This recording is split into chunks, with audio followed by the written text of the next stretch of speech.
C'est la nouvelle année et c'est bien souvent le moment pour chacun d'entre nous de prendre des résolutions et de poser des bonnes intentions.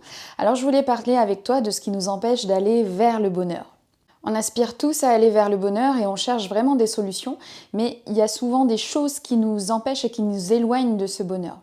Alors tout d'abord, ce qui nous empêche vraiment de connecter avec ce bonheur qui est déjà présent en nous, c'est le fait de ne pas vivre dans l'instant présent. La plupart des personnes vivent dans deux endroits différents. Le premier, c'est le futur, bien souvent donc dans les projections, dans les plans pour l'avenir, dans les projets. Et ça va nous maintenir dans une forme d'anxiété parce que ça génère bien souvent de l'inquiétude. Le deuxième endroit, eh bien, c'est le passé. Donc on va se refaire les histoires du passé ou bien rester dans l'émotion liée au traumatisme ou bien au bonheur d'antan. On ne vit donc pas dans l'instant présent et la possibilité de vivre ce bonheur s'affaiblit. Tu l'auras compris, vivre dans l'instant présent, c'est vraiment nécessaire pour aller vers ce bonheur un peu plus chaque jour. Si je devais citer un deuxième point qui nous aide à vivre ce bonheur au quotidien, c'est le contentement. Le contentement, c'est un état de satisfaction de ce que l'on a en l'instant ou de ce que l'on n'a pas et vraiment se satisfaire de ce qui se passe pour nous et des situations dans l'instant présent. Pour citer encore un autre point, c'est la gratitude. Donc c'est le fait de cultiver la reconnaissance dans nos pensées ou bien on peut même écrire un journal de gratitude et c'est comme ça qu'on fait grandir les graines du bonheur. Et c'est vraiment important de se poser la question, qu'est-ce qui me tient à distance de ce bonheur ?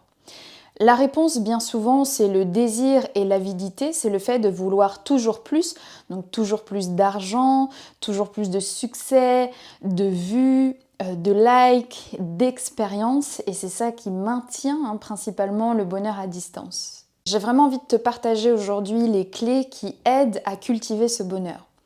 Première chose, c'est le fait de donner.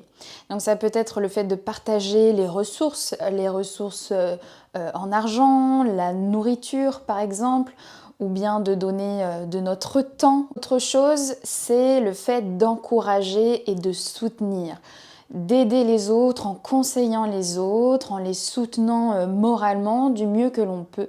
Mais aussi en offrant notre temps, parce que le temps c'est vraiment précieux, donc on peut aider une voisine à jardiner, à cuisiner, notre famille, vraiment en offrant ce temps qui est si précieux. Et puis en pardonnant, se pardonner avant tout à soi-même, parce que c'est souvent le plus problématique, pour ensuite bien entendu pardonner aux autres et vraiment comprendre ce qu'implique le vrai pardon. Autre point, et celui-ci pas des moindres, c'est la méditation. La méditation qui va te permettre de créer cet espace où tu vas pouvoir reconnaître ce qui t'empêche vraiment de vivre ce bonheur au quotidien. Et nous avons cet espace pour observer et pour agir plus en conscience et vraiment pouvoir être dans une réflexion en amont et comprendre aussi un petit peu nos mécanismes. En espérant que cette vidéo te permette de cultiver les clés du bonheur pour ce nouveau cycle qui démarre cette année 2023. À très vite sur le tapis. Namasté.